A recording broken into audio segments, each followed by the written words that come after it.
Hi guys, this is the last video of Lecture 3. It's titled The Essence of Christianity, and we'll look into what kind of responsibility Christianity has.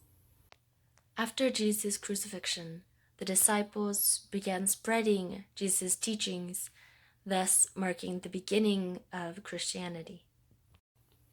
However, the disciples didn't fully understand the significance of Jesus' promise to hold the marriage supper of the Lamb. Therefore, Christianity advanced without fully understanding Heavenly Parent's dream.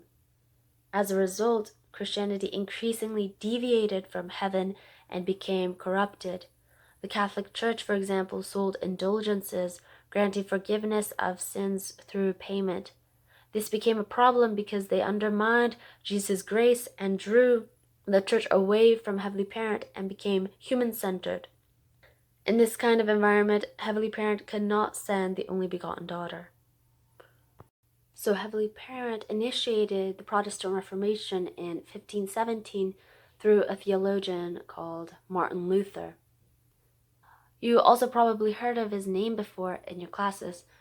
Martin Luther helped create an environment in which individuals can learn about faith directly from Heavenly Parent. He also translated the Bible, allowing anyone to learn the Bible and receive Jesus' grace at any moment. John Calvin, another theologian, solidified the Protestant Reformation. In 1536, John Calvin wrote an essay titled Institutes of the Christian Religion, and in 1543 he wrote The Necessity of Reforming the Church. He sent these essays to the emperor at that time and helped reform the corruptions of the Catholic Church. He also organized the core beliefs of Christianity systematically. It was organized to emphasize the fact that salvation can only be obtained through the Messiah, not through the church or the bishop.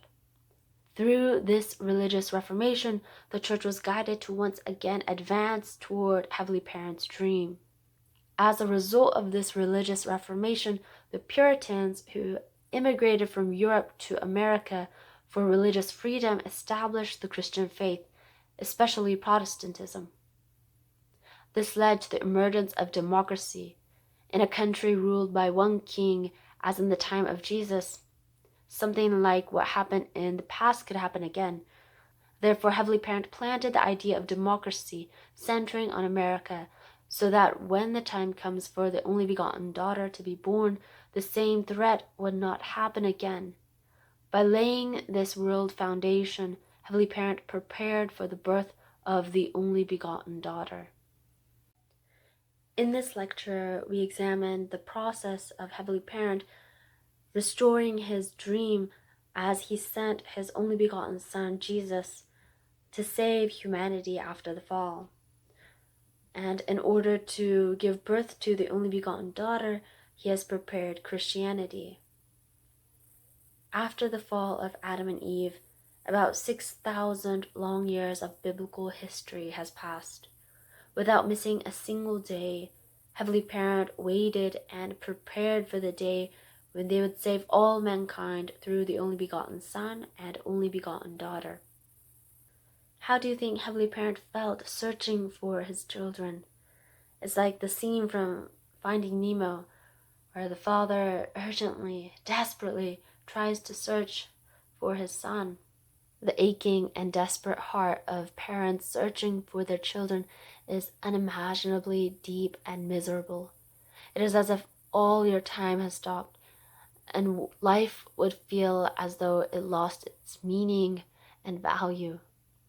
When Jesus was born as the only begotten Son, a Son whom Heavenly Parent can call his own, Heavenly Parent experienced immense joy.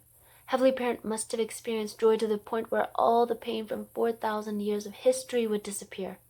However, Jesus was unable to meet the only begotten daughter, and as a result has been crucified. How did Heavenly Parent feel when he had no choice but to let go of Jesus, the only begotten Son whom he had finally found after 4,000 years of long history? The pain must have been so painful to the point where words cannot fully express it. Heavenly Parent is the Alpha and the Omega, whose beginning and the end are the same. Therefore, the dream that he had at the beginning must come to realization at the end. Heavenly Parent will not stop or give up until the day when he can embrace every one of his children who had come.